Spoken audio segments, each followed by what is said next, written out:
Hello students, welcome to all on my YouTube channel civil exam गुरु।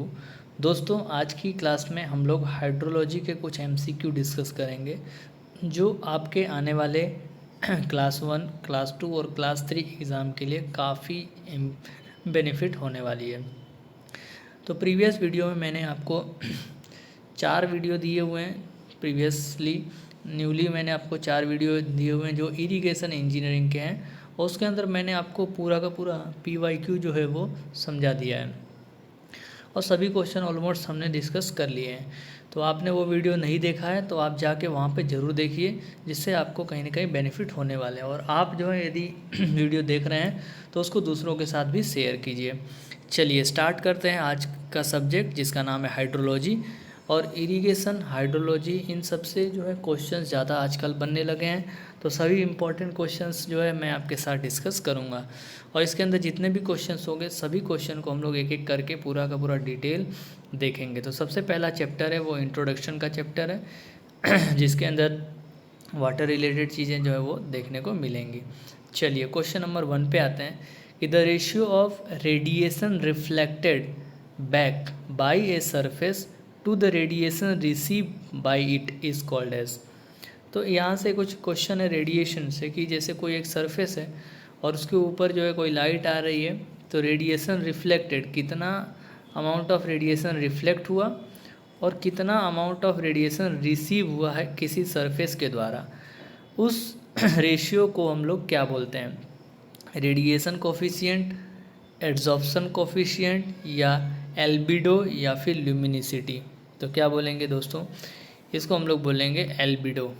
ठीक है, तो इसको ध्यान रखने का आपको कि radiation reflected back by a surface, किसी भी सरफेस के ऊपर जो लाइट जा रही है तो उसमें से कितना रेडिएशन बैक हो चुका है और कितना रेडिएशन उस सरफेस के द्वारा रिसीव हो चुका है, इन दोनों के रेशियो को हम लोग बोलते हैं albedo. Next, which is odd one in the following, इसमें से कौन सा जो है सबसे अलग है? स्नो, स्लीट, रेन और हेल, इसमें से कौन सा जो है वो सबसे अलग है? ठीक है, तो देखो स्नो जो है वो भी एक सॉलिड फॉर्म में, स्लीट सॉलिड फॉर्म में, हेल भी सॉलिड फॉर्म में है, तो रेन जो है वो आपका एक लिक्विड फॉर्म में, तो ये जो है आपका एक अलग बनता है इन सभी ऑप्शन में से। Next question is humidity is measured by, humidity मापने के लिए कौन सा इक्विपमेंट यूज़ करते हैं? Answer is option A is psychrometer, option B is hygrometer, both A and B, neither A और नॉर बी। तो आंसर क्या आ जाएगा दोस्तों? आंसर जो है वो सी है, साइक्रोमीटर और हाइग्रोमीटर दोनों से हम लोग जो है ह्यूमिडिटी मापते हैं। ह्यूमिडिटी क्या होता है? तो एयर के अंदर एयर के अंदर जो कुछ मॉइस्चर प्रेजेंट होते हैं, ठीक है ना, एयर के अंदर जो मॉइस्चर प्रेजेंट होते हैं उसको हम लोग बोलते हैं humidity. Next question, the graph produced by an instrument which measure variation of atmospheric temperature with time is known as.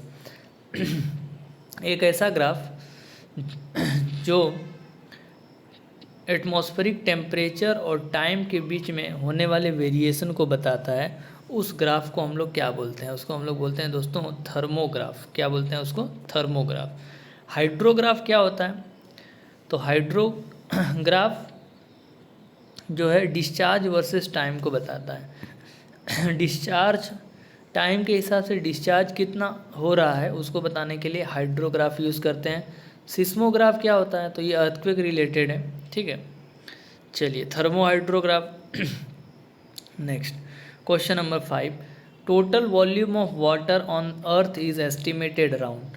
अर्थ के ऊपर टोटल वॉल्यूम ऑफ वाटर कितना एस्टिमेट किया गया है? तो ये डेटा का क्वेश्चन है, आपको बिल्कुल याद रखना है कि पूरे अर्थ पे 1.386 billion kilometre cube water available है। फिर से रिपीट कर रहा हूँ, 1.386 बिलियन किलोमीटर क्यूब, इतना पानी जो है पूरे अर्थ पर अवेलेबल है। Next, water derive from precipitation, rain और snow which infiltrate into ground is called as. ऐसा वाटर जो प्रेसिपिटेशन से आता है, रेन में से या स्नो में से, और वो ग्राउंड में इन्फिल्ट्रेट हो जाता है, उस वाटर को क्या बोलते हैं? उसको ज्वेलिन वाटर, मेटेओरिक वाटर, कॉनॉट वाटर या हाइग्रोस्कोपिक वाटर। तो क्या बोलते हैं दोस्तों? उसको हम लोग बोलते हैं मेटेओरिक वाटर। ठीक है, चलिए next. In all ground water exploration programme one of the main objective is to locate. Ground water exploration programme का ऑब्जेक्टिव क्या है? क्या ड्रॉ करते हैं ग्राउंड वाटर एक्सप्लोरेशन प्रोग्राम में? विल्टिंग जोन पता करते हैं, कैपिलरी जोन पता करते हैं, प्रीहेटिक वाटर जोन पता करते हैं, या फिर वेडोज जोन पता करते हैं। तो आपका जो आंसर बनेगा वो है ऑप्शन सी, प्रीहेटिक वाटर जोन। तो ग्राउंड वाटर एक्सप्लोरेशन जब भी प्रोग्राम चलाया जाता है तो वहाँ पर प्रीहेटिक वाटर जोन जो है वो ड्रॉ करते हैं। Next question number 8, the pattern which involve irregular branching of tributaries stream in many direction and eight almost at any angle in the drainage basin is called. Rectangular होता है,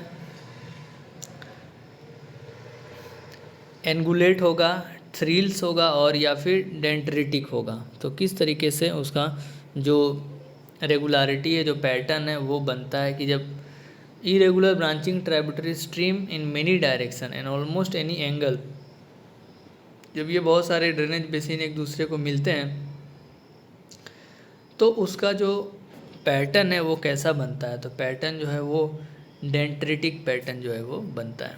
next question number 9, hygrometer is use for measuring water vapour content of air, water content of soil, capillary potential of soil water या specific gravity of liquid.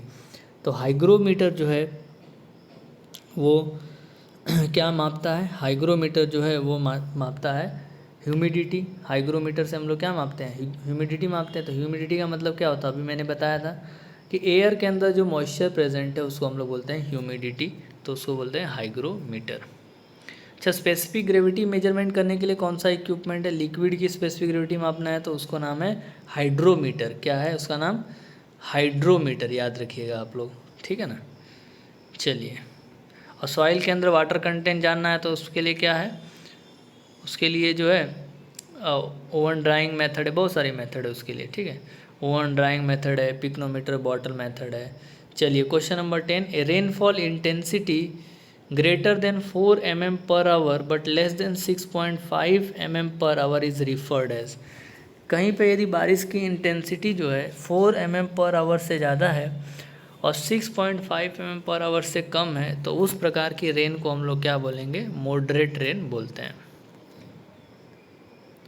Question number 11, instrument for measuring intensity of incoming radiation are called as. Incoming radiation, आने वाले radiation की intensity measurement करने का जो equipment है उसको क्या बोलेंगे? तो फायरिलोमीटर, सनशाइन रिकॉर्डर, हाइग्रोमीटर या फिर साइक्रोमीटर। तो दोस्तों हाइग्रोमीटर और साइक्रोमीटर तो होगा नहीं, क्योंकि ये जो है मेजर करता है ह्यूमिडिटी। सनशाइन रिकॉर्डर और फेलियोमीटर, तो आंसर जो है वो आपका हो जाएगा फेलियोमीटर, ठीक है, option number A. Question number 12 की तरफ बढ़ते हैं। नेक्स्ट, यहाँ पर अलग अलग फ्लो दिया है, देख लेते हैं उसमें क्या क्या है। If Q is the net all wave radiation, QF is anthropogenic heat flux, QH is sensible heat loss during flux, QE is the latent heat flux, delta QS is the sensible heat storage flux, and QA is the net heat loss by horizontal advection on the surface energy balance equation। तो ये balance equation की बात कर रहा है, तो इसमें से जो है नेट ऑल वेव रेडिएशन और जो है एंथ्रोपोजेनिक हीट वो टोटल जो है वो एब्जॉर्व हो रही हैं, बाकी सब जो है वो लॉस हो रही हैं। तो Q स्टार प्लस QF बराबर QH, QE डेल्टा स्टोरेज और डेल्टा QA, ठीक है, ये आपका ऑप्शन सही हो जाएगा। नेक्स्ट, टाउन प्लानर में पूछा गया क्वेश्चन है, थोड़ा सा अजीब व गरीब क्वेश्चन है, तो आप इसको देख लेंगे। चलिए अभी एल्बिडो क्या होता है, पहले क्वेश्चन में हमने डिस्कस किया था। Albedo of a surface is define as, albedo क्या है कि the ratio of reflected solar energy या short wave to the incident solar energy, इसी को हम लोग क्या बोलते हैं, एल्बिडो बोलते हैं। Next, hydrology cycle is express by the equation, hydrologic cycle को किस इक्वेशन के द्वारा एक्सप्रेस किया जाता है, that is precipitation is equal to evaporation plus run off. देखो दोस्तों, ये म्यूनिसिपल इंजीनियर के लिए GSSB का ही क्वेश्चन है, गौण सेवा क्वेश्चन है 2017 में। तो 2017 के बाद अभी जो है 2023 में वापस से एग्ज़ाम आपका आने वाला है, 27 अगस्त को पेपर है, तो आप इस प्रकार के क्वेश्चन को ध्यान से करके जाएंगे। Next, hot and dry wind blowing in the northern India from the north west and the west east are called as, northern west India के अंदर, नॉर्दर्न इंडिया में जो हवा बहती है नॉर्थ वेस्ट से लेके और वेस्ट ईस्ट में, उसको हम लोग क्या बोलते हैं, तो वो जो हॉट और ड्राई विंड बहती है ना, उसको हम लोग बोलते हैं लू। क्या बोलते हैं, लू बोलते हैं। चलिए next, hydrology is a science which deals with, क्या हाइड्रोलॉजी के अंदर रेन वाटर होता है, क्या रिवर वाटर होता है, या सी वाटर होता है, या फिर सरफेस एंड अंडरग्राउंड वाटर सब होता है।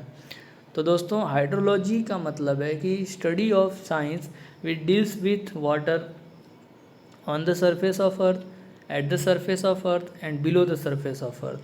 तो सरफेस और अंडरग्राउंड दोनों वाटर जो है हाइड्रोलॉजी के अंदर आते हैं। Next, when environment lapse rate ELR is greater than adiabatic lapse rate ALR, then atmosphere is said to B.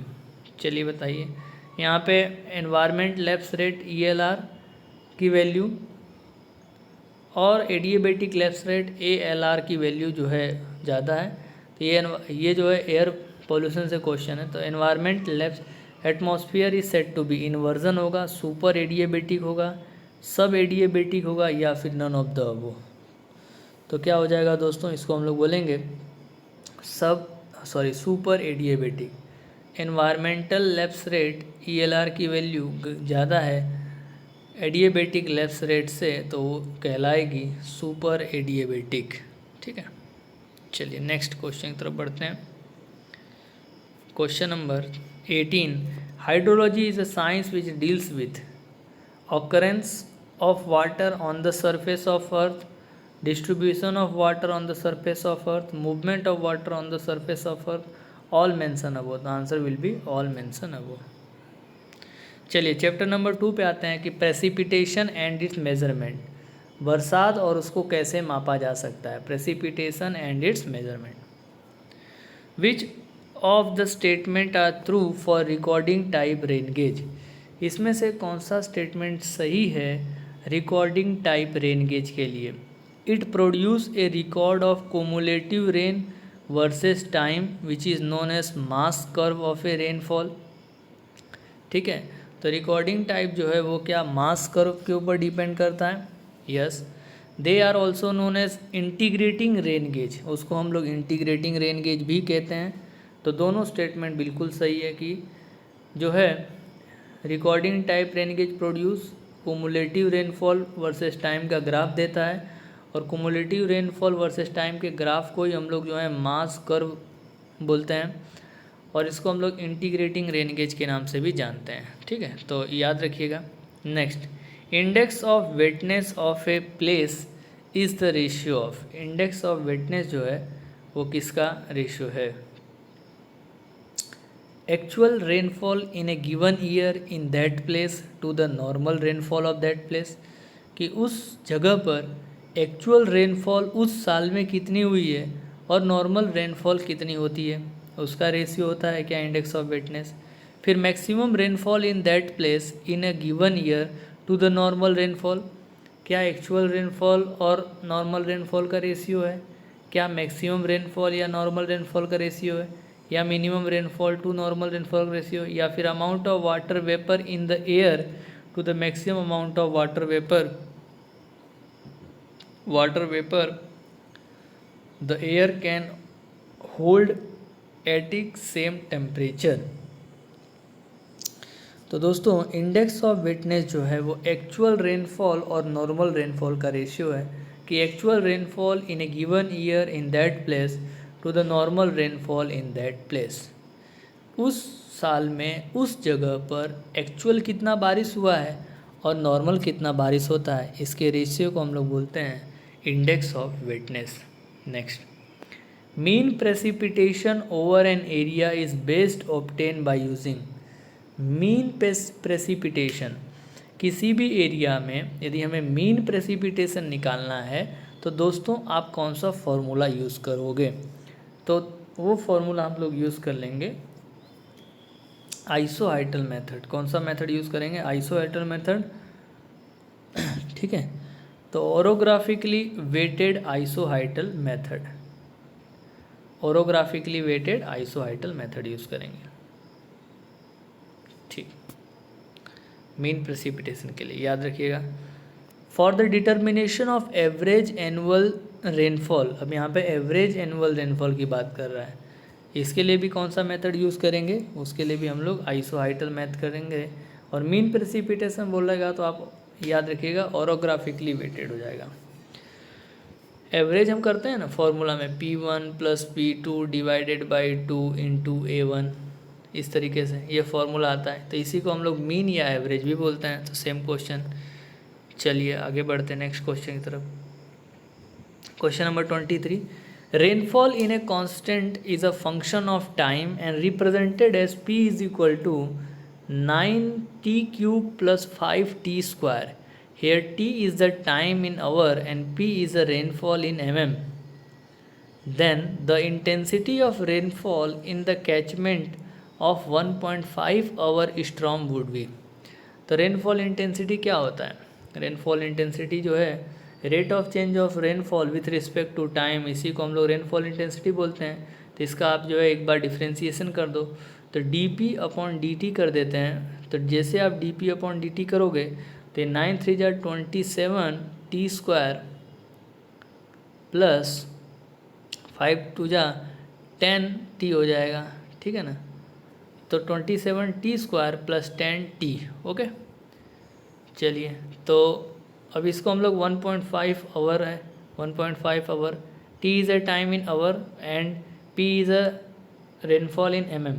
Okay, p rainfall mm में और टाइम t जो है आवर में। ऑप्शन में आप देखिए सेंटीमीटर पर आवर भी दिया है, mm पर आवर भी दिया है, सेंटीमीटर। आप चेक करेंगे आंसर के हिसाब से। तो 1.7 यहाँ पे 1.5 पुट कर देते हैं t पे, तो 1.5 इंटू 10 करोगे तो ये तो 15 आ जाएगा। ठीक है, चलिए प्लस इसमें 1.5 इंटू 27 करेंगे तो कितना आएगा? 1.5 इंटू 27, इसको सॉल्व करेंगे। 15 7 जा 105 के 5 आता है, कैरी 10 एंड 15 2 जा 30 प्लस 10 40, तो ये हो जाएगा 40.5। तो 40.5 प्लस 15, तो इसका आंसर कितना आ रहा है? 55.5, 55.5 जितना आ रहा है। 1.5t 5 2 जा 10। ठीक है, तो इसमें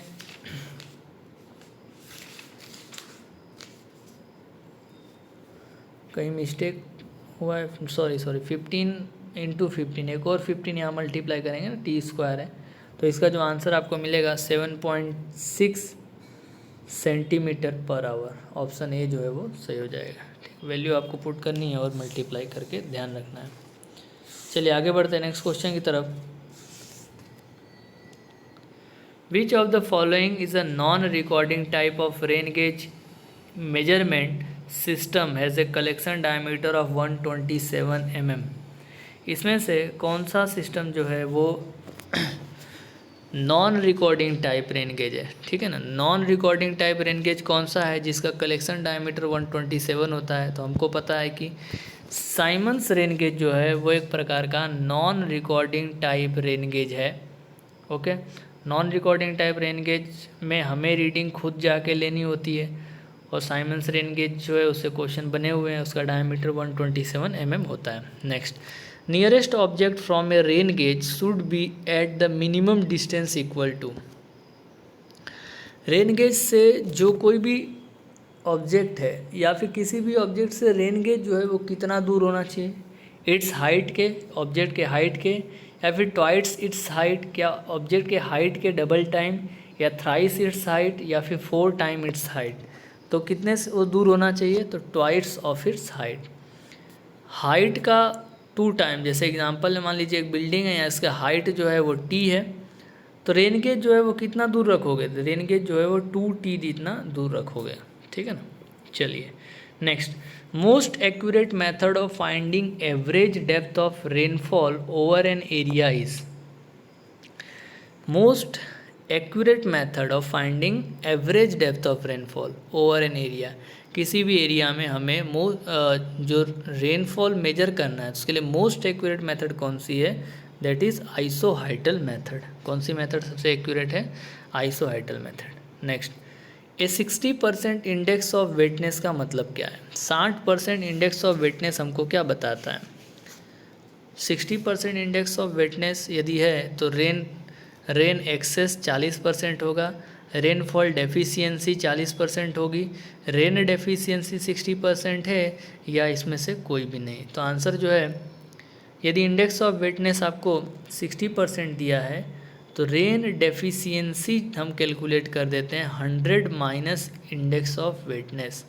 तो 60% माइनस 100 माइनस 60, तो 40% उसकी रेन डेफिशिएंसी कहलाती है। Next, precipitation which is caused by lifting of an air mass due to the pressure difference is called as natural precipitation, organic precipitation, convective precipitation या cyclonic precipitation। तो ऐसा precipitation sorry जो pressure different की वजह से होता है तो उसको हम लोग क्या बोलेंगे, cyclonic precipitation. Next question, dash is caused by air mass which strike on the natural topographic barrier like mountain can not move forward and hence rise up causing condensation and precipitation. तो ऐसा precipitation जो mountain barrier के कारण होता है उसको हम लोग क्या बोलते हैं, ओरोग्राफिक प्रेसिपिटेशन। क्या बोलते हैं उसको, ओरोग्राफिक प्रेसिपिटेशन। चलिए, ओरोग्राफिक जो है वो नेचुरल बैरियर की वजह से होता है, साइक्लोनिक जो है वो प्रेशर डिफरेंस होने की वजह से होता है, कॉन्वेक्टिव जो है वो टेम्परेचर डिफरेंस होने की वजह से बनता है, ठीक है ना। Next question number 30, if the allowable percentage error in estimate of basic rainfall is E and coefficient of variation of rainfall is CV, then optimum number of rain gauge is given bye.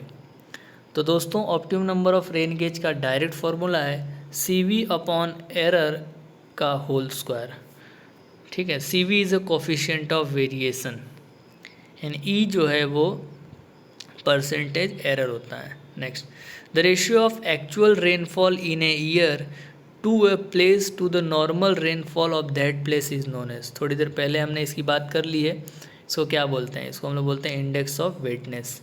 Actual rainfall और normal rainfall का जो ratio होता है उसको हम कहते हैं index of वेटनेस। Next, typical characteristic of convective shower is that they rate of.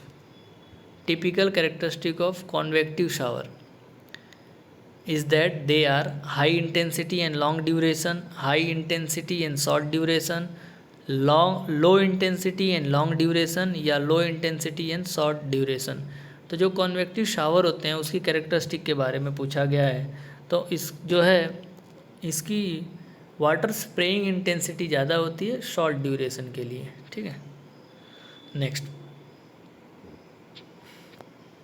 Average annual rainfall in centimetre is 4 at 4 existing rain gauge are 105, 79, 70 and 66.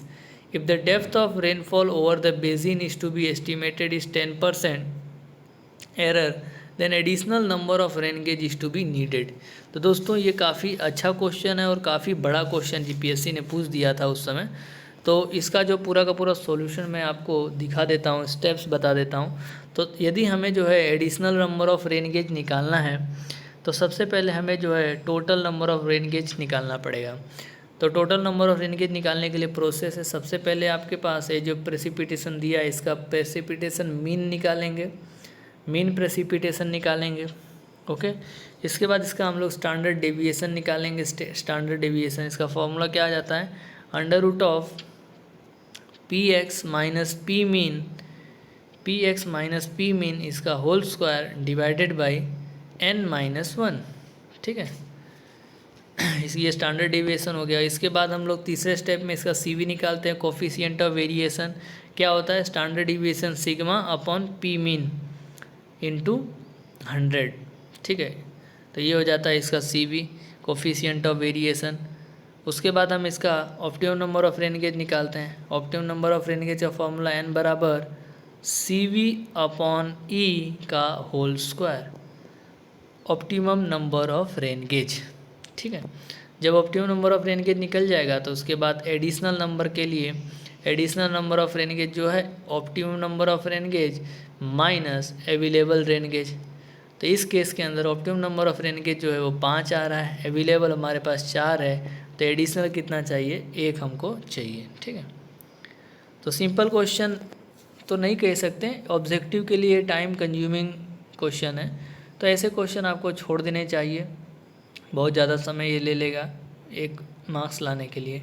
Next, according to the recommendation of IS 4987/1968 how many rain gauge should be require for 1170 square kilometre of hilly area. ठीक है, तो 1170 square kilometre hilly area में कितना rain gauge आप provide करेंगे। IS 4987 क्या बोलता है, तो IS 4987 हमको ये बोलता है कि यदि 130 स्क्वायर किलोमीटर की एरिया है, कौन सी एरिया, हिली एरिया है, हिली एरिया यदि 130 किलोमीटर स्क्वायर की है तो उसमें एक रेन गेज प्रोवाइड करेंगे। वैसे यहाँ पे 117 किलोमीटर का स्क्वायर एरिया है। ठीक है, 1170 स्क्वायर किलोमीटर का एरिया है, तो 113 से डिवाइड कर दो तो answer will B 9 rain gauge हमें इस एरिया में 1170 स्क्वायर किलोमीटर एरिया में लगाना पड़ेगा। Next, in the town there are 2 rain gauge X and Y. एक शहर के अंदर 2 रेन गेज लगाए गए हैं, एक एक्स है और दूसरा वाई है। The rainfall data on station X and Y in 2 consecutive year is 10 centimeter, 10 centimeter, 100 centimeter and 100 centimeter respectively. The coefficient of correlation between the two station is। तो अलग अलग ईयर के अंदर इसके अंदर जो है डेटा आपको दिया हुआ है। ठीक है, तो यहाँ पर ये जो क्वेश्चन है वो डबल मास करो से आप इसको निकाल सकते हैं। डबल मास करो जो है उस क्या बोलता है कि कोरिलेशन फैक्टर बराबर, correlation factor is equal to, सबसे पहला 10 centimetre rainfall data at station X and Y in 2 consecutive year are 10 centimetre and 10 centimetre. एक साल में उसका दोनों का डेटा जो है 10-10 सेंटीमीटर है, दूसरे साल में भी 100-100 सेंटीमीटर है, तो इसमें कुछ चेंजेस नहीं आ रहे हैं। ठीक है, स्टेशन एक्स में एक साल में 10 है और दूसरे साल में भी 10 सेंटीमीटर है। स्टेशन वाई पे पहले साल में 100 है, दूसरे साल में भी 100 है, तो इसका कोफिशिएंट ऑफ कोरिलेशन जो है वो एग्जैक्टली यूनिट हो जाएगा, answer will be 1। Next, question number 36, dash play an important role in completion of hydrological cycle. इसमें से कौन सा फोर्स जो है वेरी इंपॉर्टेंट रोल प्ले करता है हाइड्रोलॉजिकल साइकिल कंप्लीट होने में। तो फ्रिक्शनल फोर्स ऐसा कुछ हमने डिस्कस नहीं किया, बायोंट फोर्स फ्लूइड मैकेनिक्स के अंदर आता है, तो आंसर इस कोरियोलिस फोर्सेस जो हैं वो इफ़ेक्ट करते हैं और इम्पॉर्टेंट रोल प्ले करते हैं for the completion of hydrological cycle. Next question, dash is use to determine reservoir capacity required to produce a yield equal to the average discharge of the stream. तो reservoir capacity यदि आपको calculate करनी है तो आप जो है yield equal to the average drainage of the stream, तो कौन सा मेथड यूज़ करेंगे, मास कर्व जो है वो यूज़ करते हैं हम लोग। कुमुलेटिव रेनफॉल जो है, कुमुलेटिव रेनफॉल वर्सेस टाइम का रेशियो लेते हैं, यहाँ पे डिस्चार्ज वर्सेस टाइम का है, तो इसको बोलते हैं mass curve. Double mass curve जो है वो यूज़ होता है कंसिस्टेंसी इनकंसिस्टेंसी ऑफ डेटा को चेक करने के लिए। हाइड्रोग्राफ जो होता है डिस्चार्ज वर्सेस टाइम, और हाइड्रोग्राफ जो होता है वो rainfall versus intensity versus time का ग्राफ होता है। Next, precipitation which is caused by lifting of an air mass due to pressure difference is known as, इसको बोलेंगे साइक्लोनिक प्रेसिपिटेशन। हमने आपको बता दिए हैं। और कॉन्वेक्टिव प्रेसिपिटेशन जो होता है टेम्परेचर डिफरेंस की वजह से होता है। ओरोग्राफिक जो होता है वो होता है आपको नेचुरल बैरियर के ऑब्स्ट्रक्शन की वजह से। Which of the following is a non recording rain gauge, इसमें से कौन सा rain gauge non recording type rain gauge है, तो one and only one rain gauge, that is Symons rain gauge जो है वो नॉन रिकॉर्डिंग टाइप का रेन गेज है। Next, as per the Indian standard in predominantly hilly area which with the heavy rainfall there should be one rain gauge station per kilometer square।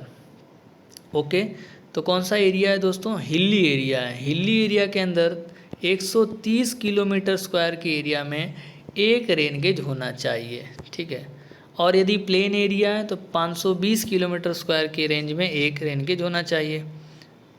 Which of the following statement is correct और are correct, इसमें से कौन सा statement सही हो सकता है। पहला है normal ratio method is use for estimating missing rainfall precipitation value at a station when annual precipitation and normal precipitation at the neighbouring station are known. Next, arithmetic average method of calculating average precipitation is superior to the Thiessen polygon method. तो दोस्तों ये statement गलत है, क्योंकि arithmetic average method जो है वो थीसियन polygon से सुपीरियर नहीं होता है, ठीक है ना। पहले अरिथमेटिक आएगा, फिर थीसियन पॉलीगॉन आएगा, फिर आइसोहाइटल मेथड आएगा। तीसरा, isohyetal method of calculating average rainfall is superior than arithmetic method and Thiessen polygon method. तो तीसरा स्टेटमेंट सही है, दूसरा स्टेटमेंट यहाँ पे गलत है। तो जब दूसरा स्टेटमेंट गलत हो गया तो आंसर जो है वो आपका बन जाएगा, आंसर आपका 1 और 3 जो है वो सही हो जाएंगे, ऑप्शन बी जो है वो करेक्ट हो जाएगा। Next, depth area duration curve of precipitation are drawn as, depth area duration curve जो है वो कैसे ड्रॉ कर सकते हैं। Question option A, minimising envelope through the appropriate data point, maximising envelope through the appropriate data point, best fit curve through the appropriate data point, या फिर best fit mean straight line through the appropriate data point. Answer will be option B, maximising envelope through the appropriate data point. Next, Bowen ratio is define as, Bowen ratio किसको बोलेंगे, Bowen ratio जो है वो ratio of heat flux to the moisture flux near a surface. किसी भी surface में heat flux और moisture flux का जो रेशियो है उसको बोवेन रेशियो जो है कहा जाता है। According to the Indian standard the number of rain gauge for area of 5200 kilometre square in the plain should be. तो IS कोड के मुताबिक यदि प्लेन एरिया है तो 520 स्क्वायर किलोमीटर एरिया के अंदर एक रेन गेज होना चाहिए, तो 5200 स्क्वायर किलोमीटर एरिया के अंदर 10 रेन गेज प्रोवाइड करेंगे। Next, double mass curve is adopted to, double mass curve का क्या काम है, estimate missing rainfall data, obtain intensity of rainfall at various duration, क्या वो रेनफॉल डेटा को मेजर करता है, क्या वो रेनफॉल की इंटेंसिटी को मेजर करता है, या फिर वो डेटा की कंसिस्टेंसी का चेक करता है, या एस्टिमेट रिजर्वायर कैपेसिटी। तो answer will be option C, check the consistency of data. अच्छा बताइए कि रिजर्वायर कैपेसिटी यदि हमको जाननी हो तो कौन सा कर्व यूज़ करते हैं, answer will B mass curve. कौन सा कर्व यूज़ करते हैं, मास कर्व। ठीक है। चलो next is question number 46। Rainfall in 3 rain gauge P, Q and R in a catchment area 6, 8 and 10 centimeter respectively. Thesian polygon of these 3 rain gauge are 100, 200 and 200 square kilometer. The average depth of rainfall over the catchment would be. तो थीसियन polygon का formula हमारे पास, ये इसका rain gauge दिया P1, P2, P3, area दिया है A1, A2 and A3। इसको solve कर लेंगे। A1 plus A2 plus A3 नीचे आ जाएगा 500, ऊपर जो है P1 into A1 600, P2 into A2 1600 और P3 इंटू A3 2000। तो 2000 plus 600 plus 1600, 2000 1 3000 and 4200 divided by 500। So solve करेंगे, 0 0 कर गया, 5 8 जा 40 एंड 5 4 जा 20। Answer will B 8.4। कितना आ जाएगा इसका? 8.4 सेंटीमीटर। ठीक है। फॉर्मूला आपको ध्यान रखना है, फॉर्मूला से आप क्वेश्चन आसानी से कर सकते हैं। Question number 47। According to the Indian meteorological department IMD के according a year is considered to be drought year. एक ऐसा साल जिसको हम लोग ड्राउट ईयर के नाम से कह सकते हैं कि टोटल एरिया अफेक्टेड एग्जीड, क्या 10% of total area of country, या 20% of total area of country, या 50% of total area of country, या 75% of total area of country. तो हम उस डेटा को, उस ईयर को ड्राउट ईयर तब कह सकते हैं जब 20% जो है एरिया के अफेक्टेड हुई है टोटल एरिया ऑफ कंट्री में से। यदि 20% एरिया जो है ड्राउट से अफेक्टेड है तो उस साल को हम लोग ड्राउट ईयर कह सकते हैं। Question number 48। Double mass curve analysis is adopted to. Same question repeat हो गया, to check the consistency of the data. Next, variation of rainfall between two station in isohyetal method is. Isohyetal method के अंदर rainfall variation जो है वो कैसा होगा? Answer will be linear होगा, क्योंकि वो मीन है P1 plus P2 divided by 2 करते हैं, तो लीनियर वेरिएशन होता है। Question number 50। To convert the point value of precipitation at various station into mean precipitation over an area can be obtain by using. एक precipitation की value को mean precipitation में convert करना है, तो मीन प्रेसिपिटेशन एक ही प्रकार के मेथड में आता है, that is known as isohyetal method. Question number 51। Most accurate method of finding average depth of rainfall over the catchment area is. तो सबसे एक्यूरेट मेथड कौन सा है? Answer will be isohyetal method. Water flow over the land and it is first to reach the stream and the river is known as। Water flow over the land, पानी जो है ज़मीन पर से flow कर रहा है और सबसे पहले जो है वो स्ट्रीम और रिवर को जाकर मिलता है। उस प्रकार के फ्लो को क्या बोलते हैं? उसको बोलते हैं रन ऑफ, और रन ऑफ में वो सरफेस रन ऑफ है। Question number 53। Isohyetal method is use for determination of. किसके लिए यूज़ करते हैं? तो प्रेसिपिटेशन को कैलकुलेट करने के लिए हम लोग आइसोहाइटल मेथड यूज़ करते हैं। Which of the following is a non recording type rain gauge. तो साइमन्स रेन गेज जो है वो आपका non recording type rain gauge है। The method for estimating missing rainfall is. Missing rainfall को कैलकुलेट करने के लिए कौन सा मेथड है?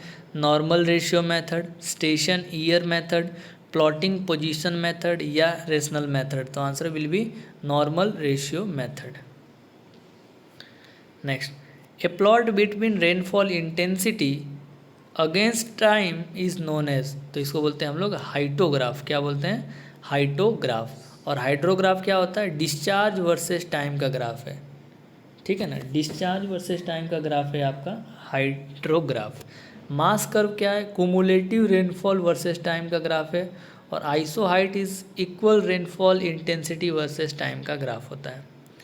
How many additional rain gauge are require in a catchment if the error allow in estimation of mean rainfall is to be reduce by half then of the present one.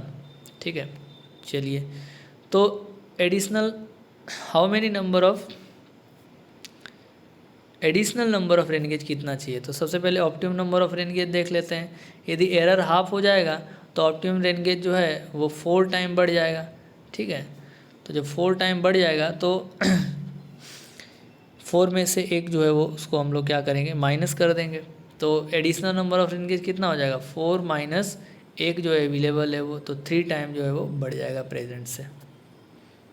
Next, the rate of rainfall above which the rainfall value equal to the run off volume are called as. Rate of rainfall जिसमें rainfall volume जो है वो equal हो जा रहा है run off volume के, मतलब जितना रेनफॉल हो रही है उतना जो है रन ऑफ वॉल्यूम में कन्वर्ट हो जा रहा है, उसको बोलते हैं फाई इंडेक्स। क्या बोलेंगे उसको हम लोग बोलेंगे फाई इंडेक्स। ठीक है, चलिए, double mass curve is use for, same question repeat हुआ है, क्या करेंगे, डबल मास कर्व से is use to check the consistency of data. ठीक है ना, चलिए आगे बढ़ते हैं नेक्स्ट क्वेश्चन की तरफ। सिंपल क्वेश्चन पूछा जाता है एग्ज़ाम में हम लोग जो है बहुत टेंशन में रहते हैं तो कंप्लीट हो नहीं पाता है, तो वेरी पढ़ के जाएंगे तो आप चीज़ें को आसान लगेंगी। Next, Indian meteorological department use the standard rain gauge whose collector have apertures of. Indian rain gauge जो है